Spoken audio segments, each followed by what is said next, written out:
Hello friends, good evening. Welcome back to our channel granny's kitchen. Morning పిల్లలకి lunch బాక్స్లో ఏం పెట్టాలో తెలియనప్పుడు, ఇంట్లో వండుకోవడానికి కూరగాయలు ఏమీ లేనప్పుడు ఈ మధ్య పట్టిన ఆవకాయ పచ్చడి ఉంటుంది కదా, ఆవకాయ పచ్చడితోటి ఎగ్ ఫ్రైడ్ రైస్ చేయండి. సింపుల్గా చాలా టేస్టీగా ఉంటుంది.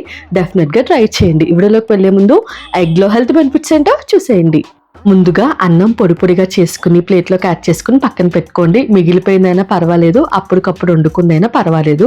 3 టేబుల్ స్పూన్స్ ఆవకాయ పచ్చడి, 2 కోడిగుడ్లు, ఒక మీడియం సైజు ఉల్లిపాయ, 2 పచ్చిమిరపకాయలు, 3 టేబుల్ స్పూన్స్ క్యారెట్ తురుము యాడ్ చేసుకోండి. ఇష్టం ఉంటే యాడ్ చేయండి, లేకపోతే స్కిప్ చేసేసేయండి. ఆవకాయ పచ్చడి రైస్లోకి యాడ్ చేసి బాగా మిక్స్ చేసుకుని పక్కన పెట్టుకోండి.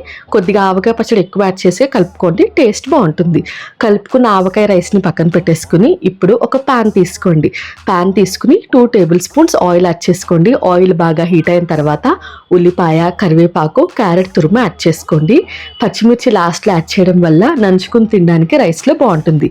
చిన్నపిల్లల కోసం ఈ రెసిపీ ప్రిపేర్ చేసేటట్టయితే పచ్చిమిర్చి స్కిప్ చేసేయండి. ఉల్లిపాయ, క్యారెట్ పచ్చివాసన పోయేంత వరకు బాగా మిక్స్ చేసుకున్న తర్వాత 2 చిటికెళ్ళు ఉప్పు యాడ్ చేసుకోండి. ఎందుకంటే ఆవకాయలో ఉప్పు ఉంటుంది కాబట్టి మనం ఎక్కువ ఉప్పు యాడ్ చేసుకోవాల్సినంత అవసరం ఉండదు.